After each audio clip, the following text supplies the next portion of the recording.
Welcome back, guys. Another episode of Unranked Podcast. We have myself here, Grant, Elijah. Also have a special guest joining us, fellow Waverly Warrior, Andy Phillips, decided to come join and talk a little football, talk a little ball with us. So, Andy, really appreciate you coming and joining us today. Absolutely, man. Got to represent the 517. Yeah. Appreciate you guys having me. Always good to talk some ball. And, man, season was crazy, and off season is about to be even crazier, it seems like.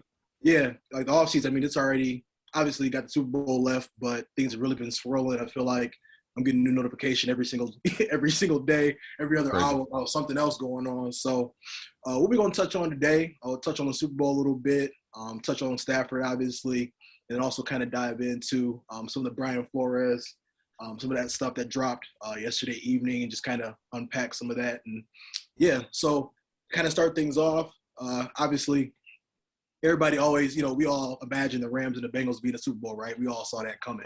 Oh, yeah. So, no surprise there at all. But, Andy, I just want to give you the floor to kind of start things off, just based on those two teams. I mean, even, seeing what they did last week in the conference championship games, like, what did you like? What kind of – give me, like, your breakdown analysis of it. So, first off, can you imagine 2 years ago, if someone said Matt Stafford's going to play against the Bengals in a Super Bowl, you'd be sitting here like, Lions, Bengals, no chance, but he gets traded, Burrow comes in. But I think the best part about these teams, and the thing that not really many people are talking about with the matchup, is Zach Taylor coached under McVay. So there is a lot of similarities in what they do and what they want to do. So when it comes to preparing, their defensive coordinators just have to walk down the hall. It's not even like they're going to obviously watch the film as a defense and everything, but I mean, if you're a defensive coordinator, if you're Raheem Morris and you want to know, hey, how am I going to stop this Bengals offense? You just go ask McVay. Be like, listen, they do some things different because of personnel situations, but in terms of the base of the offense, they're doing a lot of what the Rams did back in 18, 19 when Gurley was in his prime. They're doing a lot of that with Mixon, which is outside zone. Burrow has the footwork, which helps him be able to do the play actions off the outside zone. When you can do that, it brings so much more space to the field. And in the NFL, the way the hashes are, they're narrow. They're more narrow than college football. Yeah. And that means quarterbacks need stronger arms to hit those out routes because they're closer to center field. Mm-hmm. But when you can go weak side zone to the boundary and run play action off of it, it helps you stretch that field a little more to give you when you're booting out or give you when you're running a little naked. It gives you more room. Yeah. And that's what they're doing, is freeing up a lot of space. And when you can have the threat of the run, and then when defense is biting, you give guys like Jamar Chase space. You're giving guys like T. Higgins space. Even Tajh Boyd, who might be the best 3 in the league. They're giving them space. So I'm excited to see how these teams who might not have know each other personnel-wise that well, they know each other schematic-wise, at least on the offense, pretty well. I'm excited to see the plans that they're going to have. Yeah. I don't know if you double Chase. I know he can kill you. I don't know if you double him, though, because it's not like there's a huge gap between him and Higgins and what they can do to you. Mm-hmm. And if you're going to double Chase, you're going to get killed by Higgins and Boyd, and I think that's a risk I'm not sure if Morris is going to take. He might be okay with, hey, Chase can have his seven catches. It's okay. Yep. We don't want to take him completely away and let Higgins get 8 and let Boyd get 7. I think that will be interesting to watch. And then on the flip side, how are they going to stop Aaron Donald? How are they going to stop Aaron Donald? Because the weakness – I saw what Jeffrey Simmons did to that team in round 1. Jeffrey Simmons he's a dog. He is – I thought he would have been all-pro. If I had a vote, I would have voted him with Donald all-pro. But the gap between the two, there's still a gap. Right. So what he did with 3 sacks and pressures and everything – in round 1, if they can't figure out how to stop Aaron Donald, it doesn't really matter the plan that they have after that. Because there's nothing where, when people ask you, hey, would you rather have a few years ago, would you rather have Khalil Mack or Aaron Donald? Now, would you have TJ Watt or Aaron Donald? Give me interior pressure all day. Because interior pressure messes the entire play up. The entire play. If you have a rock solid interior protection, TJ Watt can come off the edge. If you can step up, the play's still intact. As soon as that interior pressure comes, the play is done, and half the field is over because you're rolling one way or another. Right. How they plan to stop Aaron Donald will depend. I mean, it will affect the rest of the game plan to see if they can even make it close. So, because they're not going to be able to play how they did versus Tennessee and win this game. They're not. is not going to be good enough because they didn't play great that game. Right. Joe Burrow showed a lot of guts, got hit, sacked 9 times, came back. But they're not going to be able to play that brand of football and win a Super Bowl. So I'm excited to see they're planning on stopping 99 because that's going to affect if they can even get into the other stuff I was talking about earlier. Yeah. And on the flip side, they got to, it's not Tannehill on the other side, it's Stafford. So exactly. Big. Who's hot? Yeah. Because there's 115 passer rating in the playoffs. Right. There's a lot of times in that game where, the defense, the Titans defense really kind of like kept them in it.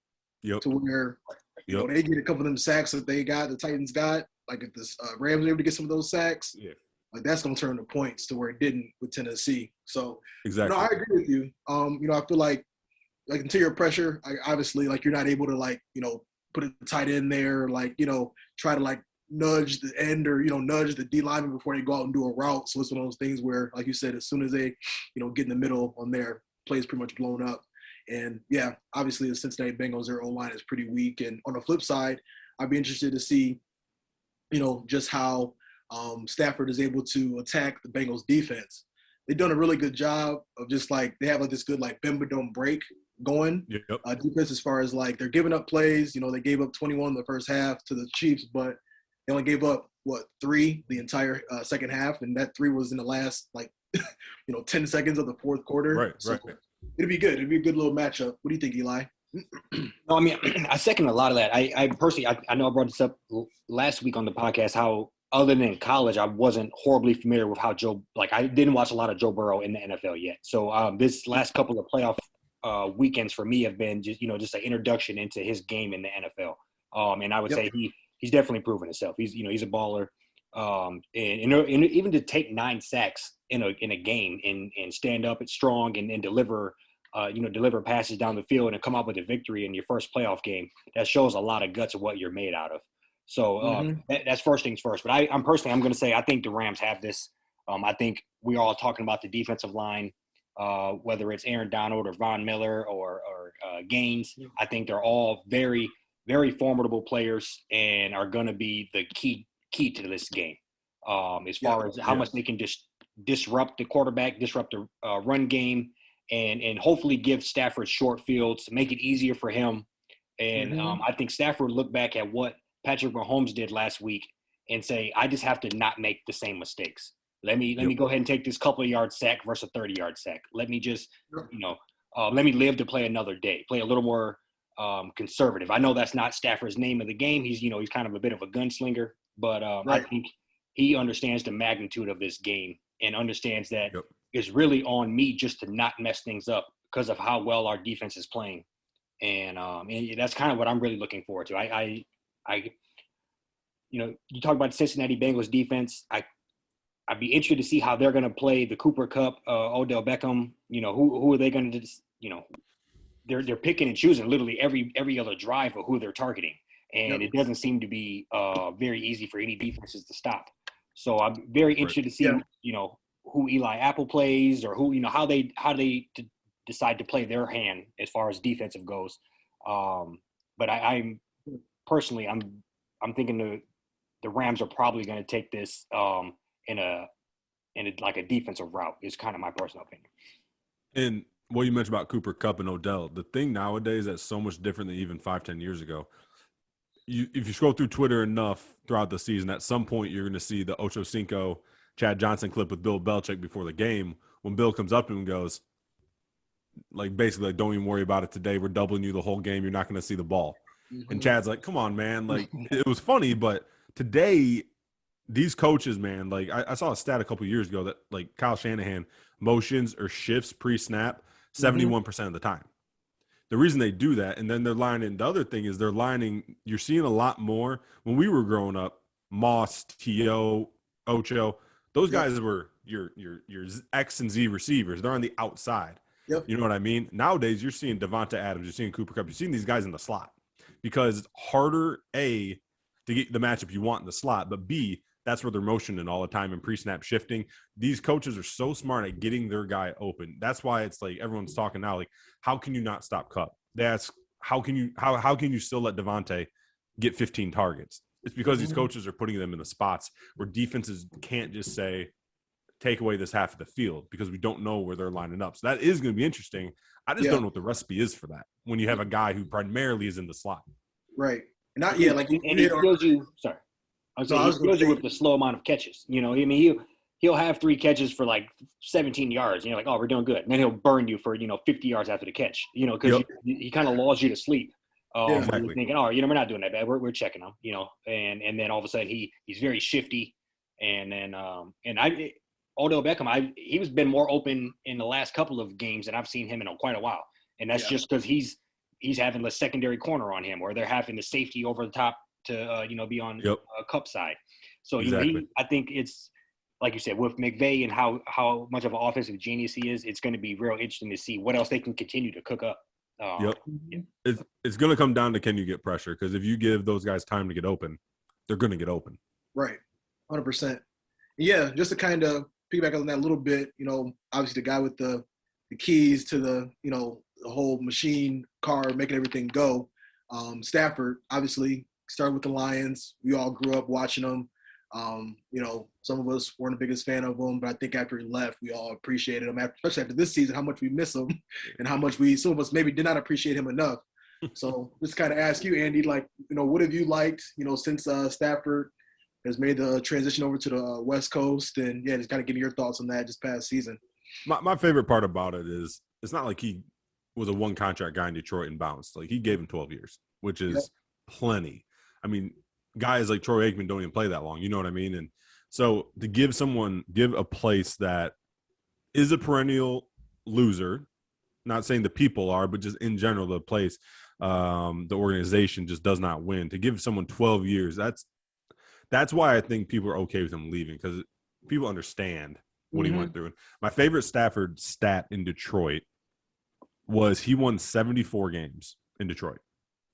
38 of those, he had to lead a game-winning drive. You know what I mean? So 38, more than half of his wins could have been losses like that. Mm-hmm. That shows how poor the organization is and shows how much he had to put him on his back. Yeah. And there's a reason why, and I think we saw it, especially when we saw him play, Tennessee with those 2 horrible pick sixes and stuff like that. Yeah. I think it was time. You already alluded to it, man. He doesn't have to do that stuff anymore. He doesn't have to win the game on one throw like he sometimes did in Detroit, because he knew he wasn't going to get 3rd and 2s very often. They were going to be 3rd and 7s. And that's a hard place to play. So you got to take your shots. I think after that game, and there was one more either before or right after that, similar, couple picks, a pick 6 happened. Once that happened, I think he finally sat down and goes, I don't have to do this here. Yep. And that was the hardest thing, I think, for him to do based on what we're seeing. Obviously, none of us talked to him. But that was the thing that I questioned. I was like, I know the guy can play. I know he's better. I know he's, if he was on a good team, he'd be MVP talks. He'd be in Pro Bowls every year. But you got to win. My question was, is he going to be able at this point, year 13, to be able to not do the hero ball play, knowing he doesn't have to? And I think that was when he realized, and I'm sure McVay talked to him going, hey, you can take checkdowns here. You don't have to win the game in every throw, because we got 99 and 5 on the other side. We have a good offensive line. We got Cooper Kupp, you know what I mean? So I think that was my favorite part. And how you don't root for the guy is tough, even if you weren't even a Lions fan. Just understanding what he went through, the pain, the hits he took to last somewhere for 12 years. You don't see quarterbacks last 12 years in bad franchises anymore. Yeah. Look at Baker Mayfield, man. I'm not a Baker fan. Just is what it is. But that guy in Cleveland, a place that hasn't seen playoffs until he got there, he's about to be out of a job after next year.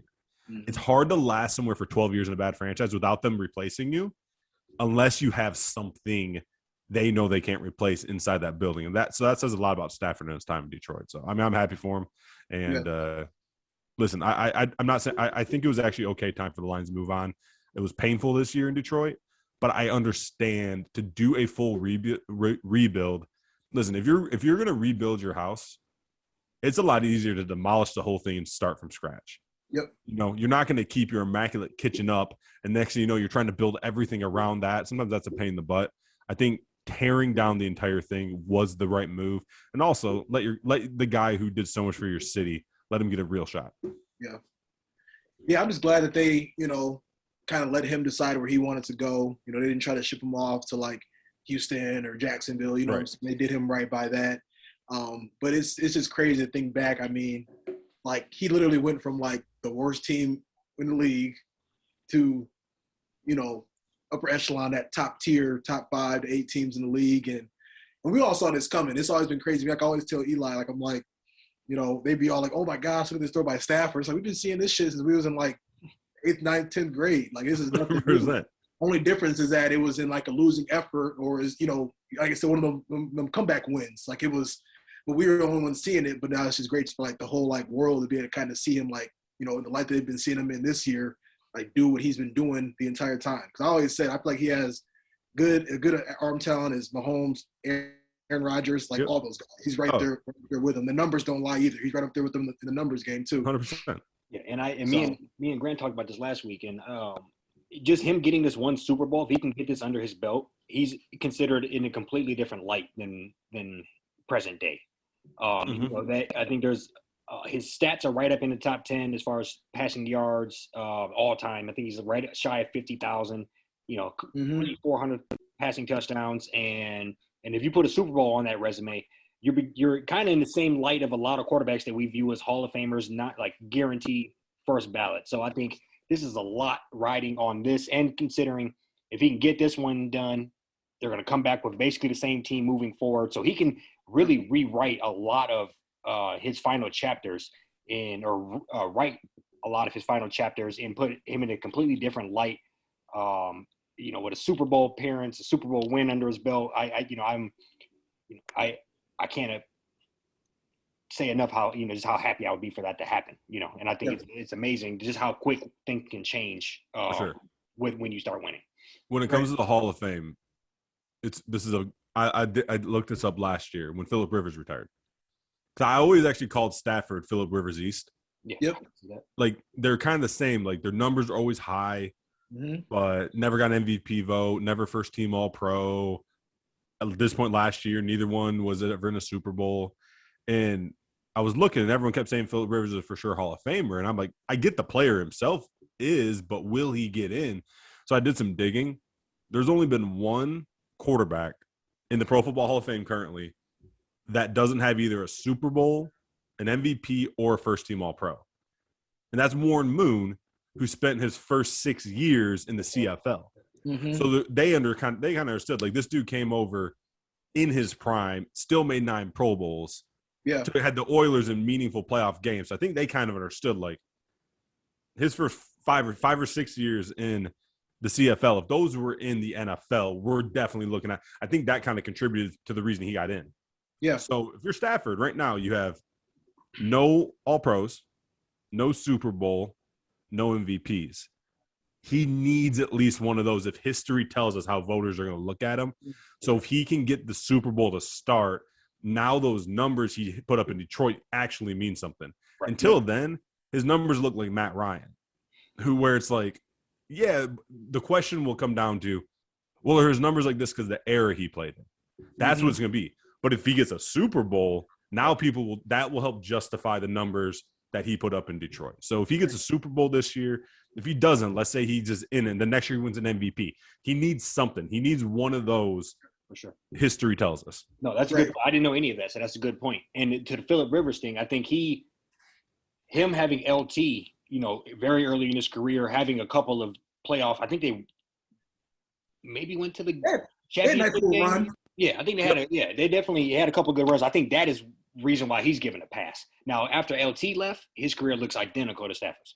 And where it's like 1 year they throw 38 touchdowns, next year it's 24 with a bunch of picks, and it's like you're kind of like they never string together 5 straight like all Pro Bowl type seasons. There's always a couple like in there, and I mean, Philip was in, I believe, 2 AFC Championship games, lost both times to the Patriots. The first one was in the LT years, and he played that game on an torn ACL. And that was like, everyone was kind of like, that was kind of a pass too. The next one, they went up to Gillette and got smoked. So at that point, it was kind of like, it is what it is. But yeah, Phillips is going to be interesting because he has Pro Bowls. Matt Stafford doesn't, I think he has 1 Pro Bowl. So Phillip at least has the Pro Bowls, but at the end of the day, No MVP, no Super Bowl, no first-team All-Pro. I'm very curious. He's going to be the one. If he gets in, Stafford might get in even without one of those three. Yeah. I call the category that Stafford's in, it's like the but category. Yeah, he has good numbers, but, he's a great player, but, and I think he can definitely get out of that category next weekend if he can bring it through. So, for sure. Yeah, just wanted to also ask you too, Andy, me and Elijah, we do a lot of draft analysis, kind of trying to understand, what the Lions need to address, things along those lines. What do you kind of see? Obviously, you're going to have a top 3 pick. You're going to have a pick probably 31 or 32. Also going to have quite a few picks in those, second, third round, at second day. What do you think they need to target? What are your thoughts there? To me, they're a team that they need so much best player available. And I've been having – down the line, there will be something that comes out, but I've been having some great conversations with people and who know how this stuff works. At this point, especially that high, you're going for value, unless you need a quarterback. That's the only thing that trumps it. But this isn't the year to get a quarterback at number 2 because these quarterbacks, a lot of them, late first, early second round grades. Don't worry, 2 or 3 for sure will go probably top 15 because of the league itself. Yeah. But if I'm Detroit, sitting there at number 2, if I'm Jacksonville, if you can't trade out of it, I take an O-lineman. I take the kid out of NC State personally. I like Ike Iwanu more than I like Evan Neal. I think he has more upside. I think Evan Neal loses his balance a little bit too much for my liking. Gets a little head heavy at times. For being as big and powerful he doesn't impose his will enough for me. And if you're not going to impose your will, you better be unbeatable, and he can still get beat, where Icky is just nasty. I mean, his balance issues are when he's just out of control, getting after people. Yeah. You can work with that. So if I was Jacksonville, I'd go that route. Assuming they do that, Detroit has their pick of the litter in terms of best player available and probably go defense. I go Hutchinson. I think I like him more than Thibodeau.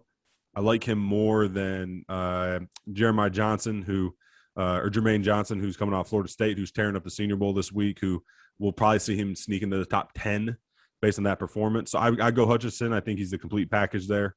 I don't think he's Chase Young level prospect, but he's not too far away from that. I think he's an instant impact player. He's got a motor. The second first-round pick. I was really hoping. My favorite quarterback in this class is Malik Willis out of Liberty. I think he has the best arm. I think he's the most athletic. I think he's powerful. I think he's a souped-up Jalen Hurts. That's what I see out of him. I think he has a lot more arm talent than Jalen Hurts, but can do a little bit of everything like him. I was hoping before this week, I'm like, all right, if the Rams lose in the NFC Championship, we're looking at, the Lions about 28.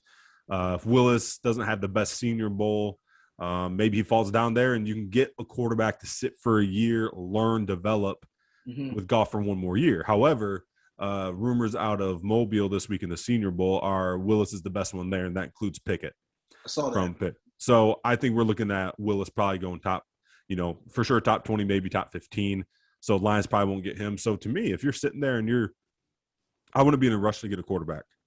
If Pickett or Willis fell, I'd be okay with them taking him. But if you're sitting there at 31, 32, best available, I'd probably go secondary at that point. Get your edge rusher, get your secondary, move on from there. But you can't go wrong getting best player available if you're a top 5 team because you clearly need help. Yeah.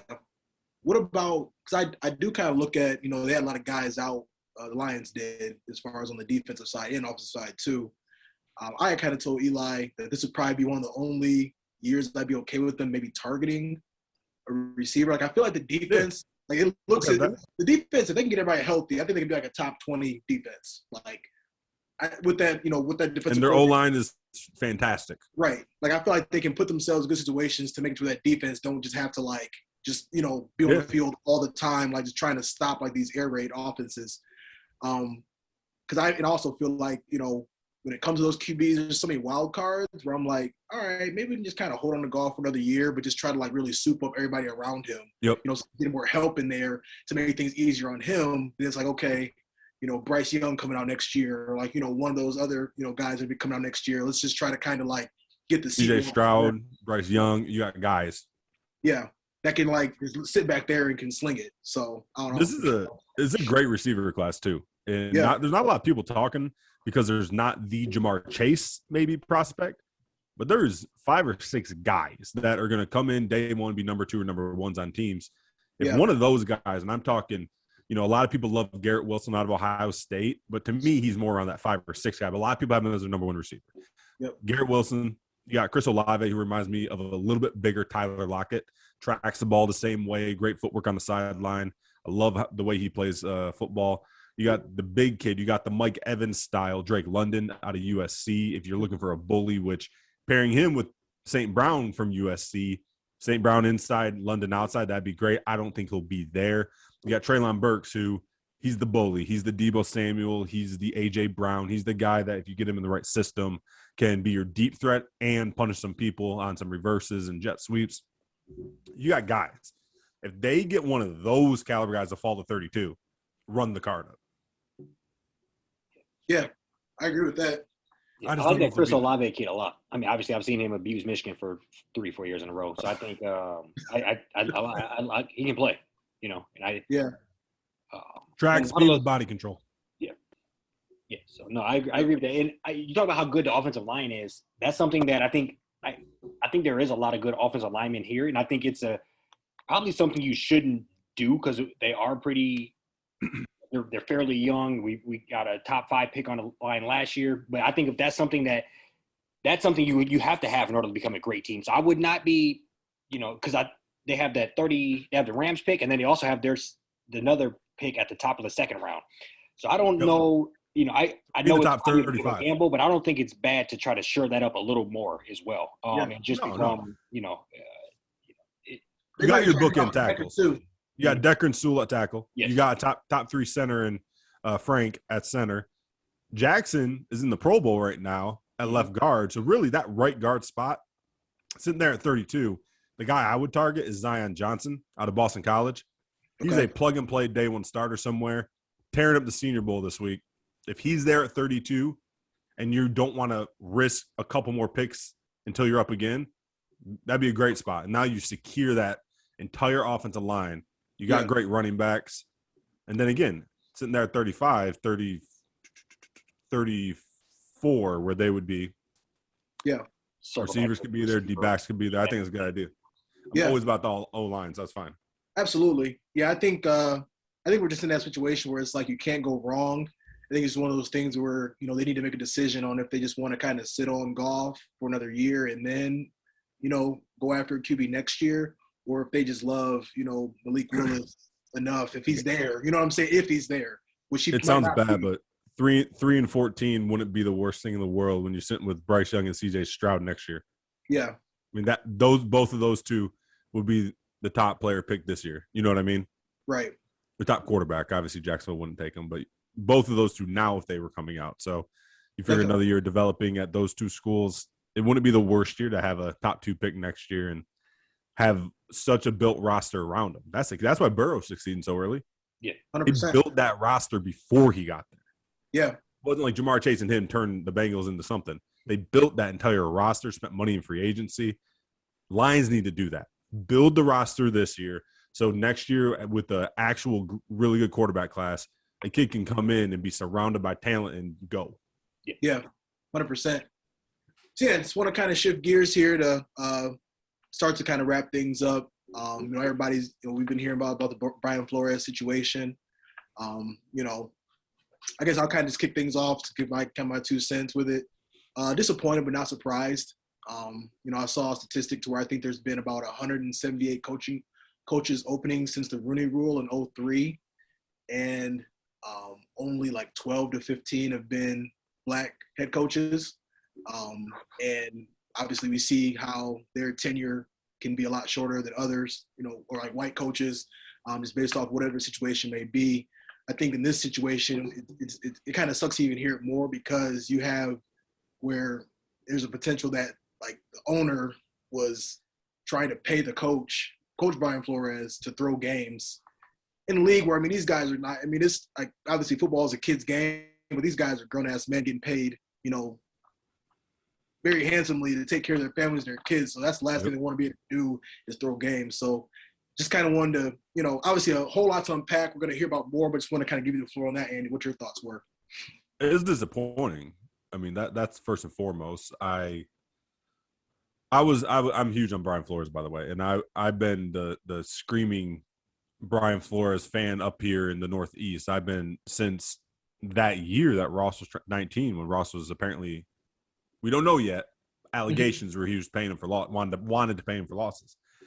I thought they traded everybody in the book that they could. Laramie Tunzel, Minka Fitzpatrick. They traded all the good players away. Yep. That they could to lose. Then here we go. But the fact that I believe they either won their last 5 in a row or won like 5 out of 6 to end the season. I remember sitting here going, before that streak, I'm like, this team plays tough. They're playing for their coach. They're fighting. They're competing. They're not just a bad team getting blown out. Then they start winning with Fitzpatrick, and it was great. That makes me like Brian Flores even more, finding out that he might have been offered money to lose, and yet he still took that cast, got him to win. In terms of what the allegations, man, it's disappointing. You know, we talked a little before the show about this. The frustrating part for me is I think the Rooney Rule has great intentions. I think the intent of the Rooney Rule is fantastic. Yeah. I think the issue is the rule not being taken the way it was written up, not being taken seriously. I think, unfortunately, some owners read the rule and do it that way. And what I mean is when the rule says along the lines of you must interview multiple minorities. Well, how about you get to interview multiple minorities? How about that mentality? Because there's great talent across the league, and not just white, not just black, not just male, there's females out there who know a lot of ball. I mean, it should be opened up. So how do you do this? If you're making people interview, but they already have the guy they want, how do you get them to take these interviews serious without just checking a box? And that's why the only thing I could think of, and there's a lot, there's not a lot. I mean, we don't know a lot. I think a way to start, though, is giving everybody a platform to showcase their talent, to showcase their personalities in front of the future hirers. So every March, I would have a convention, make it mandatory that owners show up, part of the league. They have these events a few times a year that owners have to show up. Make it mandatory owners show up, and then invite any coordinator in the league that wants to come. And for a week, you're sitting there and you get to present on a topic of your choosing in front of every single owner in football. So it'll be 31 owners, and then Mark Murphy from Green Bay, the chairman, will come down. You get to present on the topic. You get to talk about something that's important to you that would make you look good in their eyes, because then you get to do these happy hours, meet and greets. You get to talk to these people, let them get to know you, because you're sitting there now as an owner. You know nothing about, say, Eric Bieniemy. Let's use him as an example. You know nothing about him, but you know that the Chiefs' offense is good. And you're an owner. These owners, they're billionaires on yachts. You think they're watching film? You think they know what cover 2 is? You think they know what a G scheme is on offense? They don't. So having them watch film on this stuff, they're not going to know how good Eric Bieniemy is. Right. But if you take a billionaire owner and you have him sit there and listen to Eric Bieniemy talk about the importance of X in the locker room, or the importance of cover 0 beaters, then in 2 years when you have a job opening and you go, that Eric Bieniemy really intrigued me, I want to talk to him more. Give them an opportunity and give them the platform when these owners don't think it's just checking a box. I think that's a way to start. Do I think it's a solution? Hell no. There's a lot more needs to be done, but that's an option. Because right now, if you're just checking a box, that's defeating the purpose of the reason they even made the rule to begin with. So it's disappointing, man. But I mean, Brian Flores, if you think you got something to stick up for, salute to you, because this dude would have a job this year and he would have one next year for sure. And now we'll see if he even gets one. Yeah. Yeah. No, I just to put my 2 cents in. I think Grant said it best, that it's not shocking for me. I think this is something that when over 70% of the league is black and there are one coach that has been on that franchise for 15 years, it begins to make you wonder, what exactly is needed or required for what are they looking for in these people? And somebody like Eric Bieniemy, I think, is a great example because he's been running that offense for 3 or 4 years now. Obviously, Mahomes is an awesome quarterback, but I don't know if he same situation, if it's a random white guy, if they're not already given the opportunity, if they're not saying maybe it's Andy Reid really rocking that show, or maybe it's so and so. It's all along with Holmes. So it really makes me wonder, what exactly are they wanting? Hugh Jackson also come out today and said that he was paid for losses. So maybe this is a bit more common than we're really anticipating. Right. I think did he finish? He wasn't even in Cleveland for 2 years. So I think he got fired halfway through Baker's rookie year. So 240 or something like that. It's like a crazy record that he had. Yeah. Yeah, no. So it just makes you wonder, what exactly is happening behind the scenes here in a lot of places. I think I'm not sure how much we'll even find out. I think it might just get swept under the rug. We don't know how much. I know Kaepernick was paid for the wrongdoings that was done to him. I'm not sure that ever was released. He's never been back in the league, and it might be one of them situations where it's just, we're kind of stall him out, and wash our hands of it, and who who knows what really happened in the years. I'm hoping. I heard Mike Greenberg on Greeny for ESPN. He said something today, which he believes. He put it good. He goes, "I think that." This is him saying, paraphrase. He goes, I think Roger Goodell and Troy Vincent and the NFL guys working at Park Avenue really want to make changes. Yep. The problem is they're hiring people to work at Park Avenue. They can't hire people to work in Jacksonville. They can't hire people to work in Denver. They don't have that control. They work for the owners. So that's really what the issue is. And, I mean, the fact that there's multiple layers of this, I think there'll actually be some stuff that can come out of it.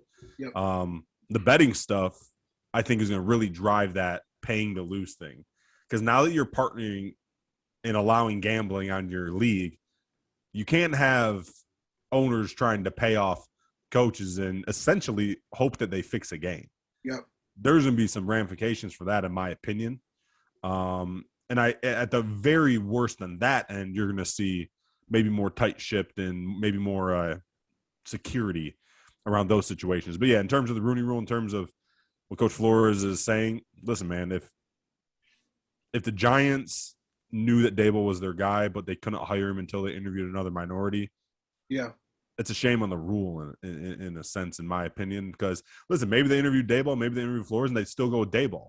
Okay, if that's the route you want to go. But to already basically tell enough people where Belichick finds out 3 days before you interview Flores, that's a flaw in the system. And when Flores said today on one of the shows he went on, I read it, he said he was humiliated.